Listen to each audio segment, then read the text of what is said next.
আসসালামু আলাইকুম। পৃথিবীতে একটি শিশুর প্রথম নিরাপত্তা, প্রথম ভরসা এবং প্রথম শক্তির উৎস হলো তার বাবা। সন্তানের চোখে বাবা যেন এক বিশাল আকাশ, যার ছায়াতলে সে নির্ভয়ে বেড়ে ওঠে।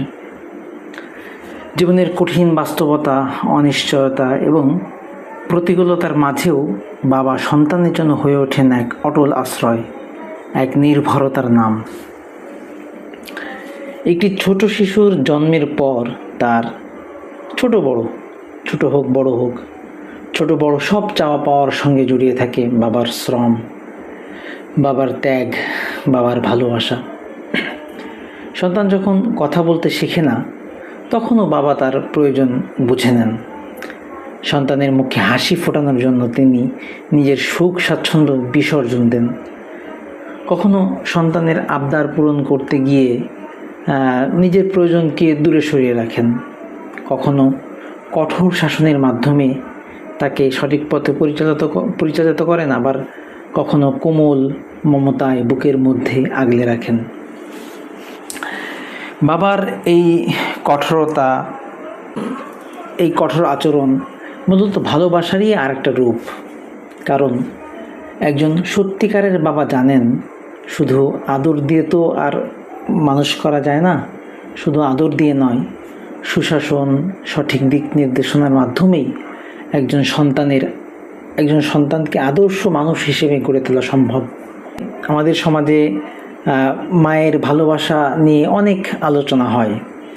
আসলে তা হওয়ারই, মায়েদের অনেক অবদান রাখে, মায়েদের অনেক ভূমিকা থাকে। কিন্তু বাবার ভালোবাসা অনেক সময় নীরব এবং প্রচ্ছন্ন থেকে যায়। বাবা সাধারণত নিজের অনুভূতি প্রকাশ করেন না। তিনি চোখের জল লুকিয়ে রাখেন, কষ্ট গোপন করেন, উদ্বেগ উৎকণ্ঠা নিজের মধ্যেই ধারণ করেন। কিন্তু তার প্রতিটি চিন্তার কেন্দ্রবিন্দুতে থাকে সন্তান যেন ভালো থাকে, সুস্থ থাকে, প্রতিষ্ঠিত হয়। এই স্বপ্নই বাবাকে দিনরাত পরিশ্রম করতে অনুপ্রাণিত করে। তাই বলা যায়, বাবার ভালোবাসা অনেকটাই নদীর গভীর স্রোতের মতো, যা বাইরে থেকে ওইভাবে দেখা যায় না, কিন্তু তার শক্তি এবং প্রভাব সর্বত্র অনুভূত হয়। তো ইসলাম মূলত পিতার এই অসামান্য অবদান এবং মর্যাদাকে অত্যন্ত গুরুত্বের সঙ্গে বিবেচনা করে এবং বিবেচনা করেছে। আল্লাহ তাআলা মানুষের পারিবারিক সম্পর্ককে সুদৃঢ় করার জন্য বাবা মায়ের প্রতি শ্রদ্ধা এবং সদাচরণের নির্দেশ দিয়েছেন। একজন সন্তানের উপর পিতার অধিকার কতটা গুরুত্বপূর্ণ, কতটা তাৎপর্যপূর্ণ, তা কোরআন এবং হাদিসের বহু স্থানে বর্ণিত হয়েছে। ইসলামে পিতাকে শুধু পরিবার প্রধান হিসেবে দেখেনি, বরং সন্তানের জন্য আল্লাহর পক্ষ থেকে এক বিশেষ রহমত হিসেবে বিবেচনা দেখেছে। সন্তানের জন্য আসলেই বাবা এক বড় নিয়ামত। বংশ পরিচয়ের ক্ষেত্রেও ইসলাম পিতার মর্যাদাকে বিশেষভাবে সংরক্ষণ করেছে।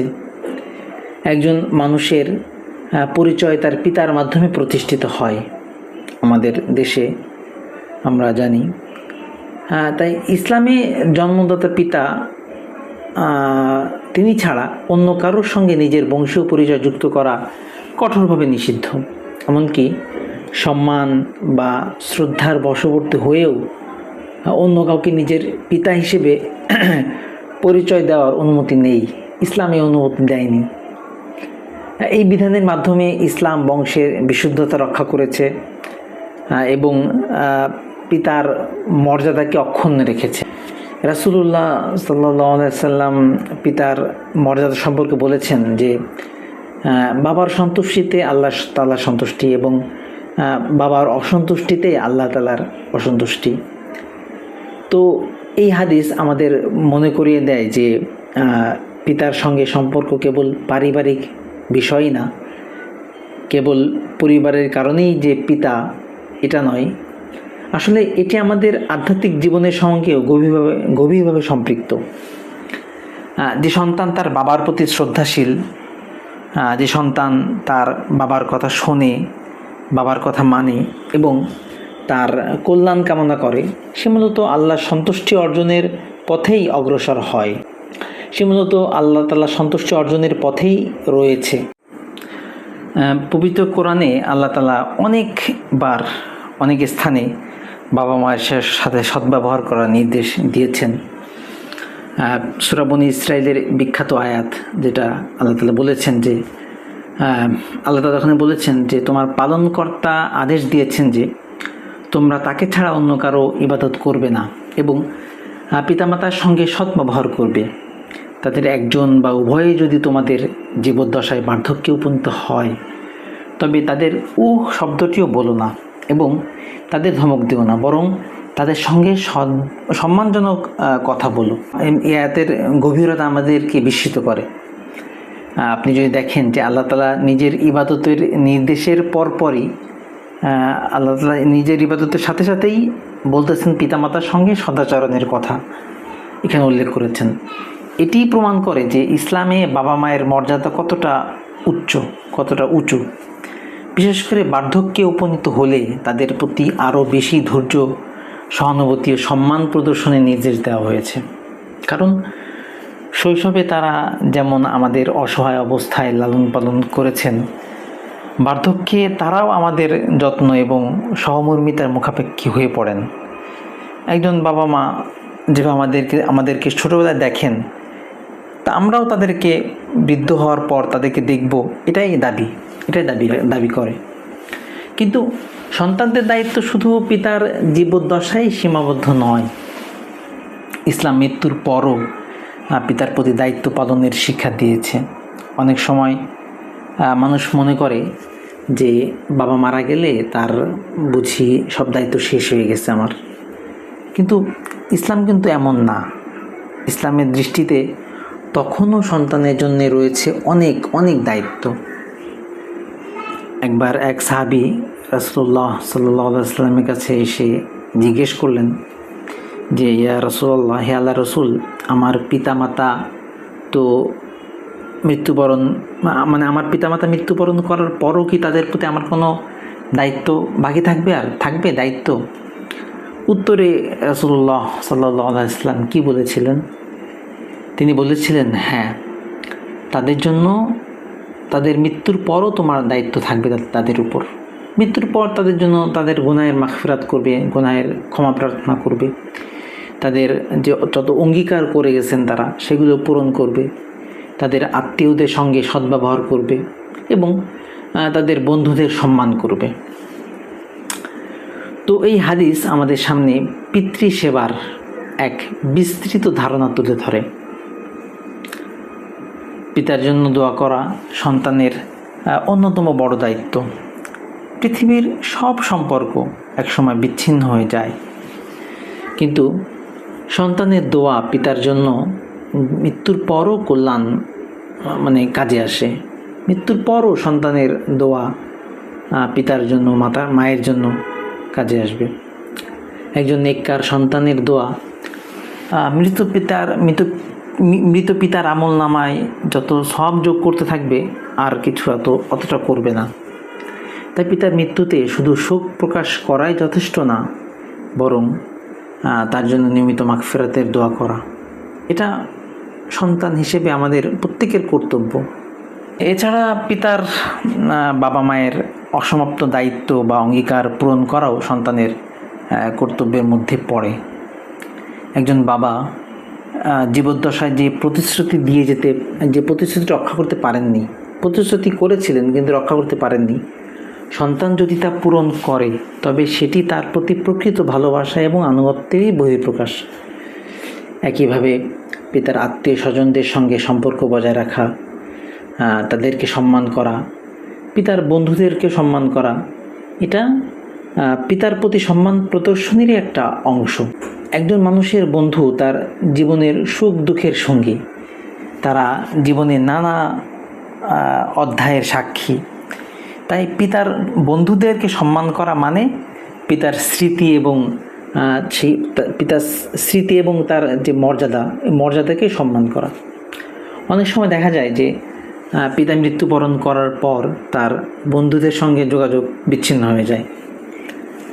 অথচ ইসলামের শিক্ষা এমন না। ইসলামের শিক্ষা হলো যে তাদের খোঁজখবর নিতে হবে, তাদেরকে সম্মান করতে হবে এবং যতদূর সম্ভব তাদের উপকার করে যেতে হবে।